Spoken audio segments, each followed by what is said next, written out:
News came out recently that the current Indonesian government, in charge of the country for a few more months before former Army General and current Minister of Defense Prabowo Subianto takes over as next president, has set up a task force to explore the possibilities of extending Indonesia's first and currently only high-speed rail across the populous island of Java.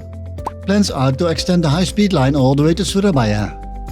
After the elections in Indonesia on February 14, 2024, the current government under Joko Widodo, or Jokowi in short, is slowly winding down its activities and putting some dots on ice. It has proceeded with the merger of Citylink and Pelita Air, for example.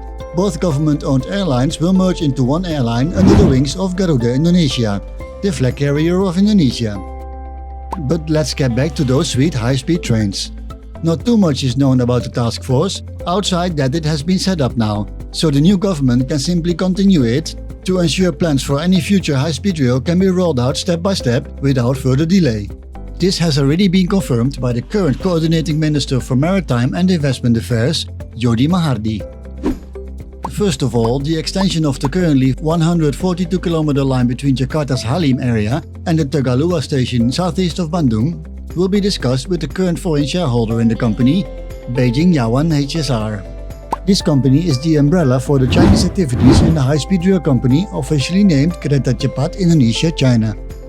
That company oversaw and arranged the entire project of the current section of rail, and it is already expected to assume the same position for the next 600 kilometers of track, starting right from the planning phase all the way to operations. This would also be the most logical step, instead of setting up entirely new entities or start a new cooperation with another country. The most visible part for the average traveler is that the stations look like copies of stations on other high-speed lines in, for example, China and Laos.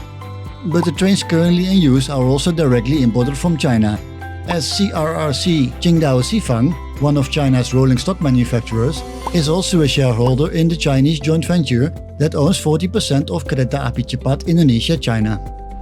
The coming months, and probably years though, the general public won't notice too much about the developments, as there hasn't even been a feasibility study for this monumental project. President Jokowi earlier urged this to be done as soon as possible, but acknowledged that Indonesia would not be able to complete this in a timely manner, so the China Railway Design Corporation will pick up this project. As there hasn't been a feasibility study for this project yet, it's impossible to say what route the extension of the current line will take. I have seen a chart with two possible routes, but that's a few years old already and most likely also based on someone's personal IDs. That doesn't mean we can't have a look at the possibilities, plausibilities and my personal wishes ourselves, right? First of all, the line currently ends southeast of the city of Bandung, so it should be sent towards the north to have a station at the international airport of Kertajati, if the new government is serious about developing this basically failed $200 million airport. See the videos I made about that in the description below. From Kertajati Airport, it's most likely too short of a distance to have a station near the city of Cirebon. But if you drag that station towards the east, somewhere just east of Tegal would be nice. There are a few other cities and towns in the region like Brebes, Pemalang and Pekalongan that could benefit from that station. The next stop would be the city of Semarang. While it's already served by a number of intercity trains, it would be a nice addition to travel to Semarang in less than 2 hours from Jakarta instead of the current 6 to 8 hours, depending on the train you take. If the new line is sent towards the south here, it will avoid lesser populated areas between Semarang and Surabaya on the northern plains of the island.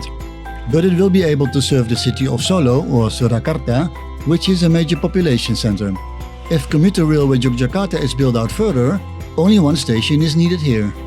And then we will arrive at Surabaya, which will be the endpoint of this extended line. This would serve millions of people here as well, in the city itself as well as the agglomeration area.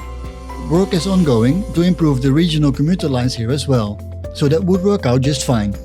If this route is followed, the entire line would be extended by some 600 kilometers from the current 142 kilometers, making this by far the longest single railway project ever undertaken in the history of Indonesia, even counting Dutch colonial time, when smaller concessions were handed out to private companies.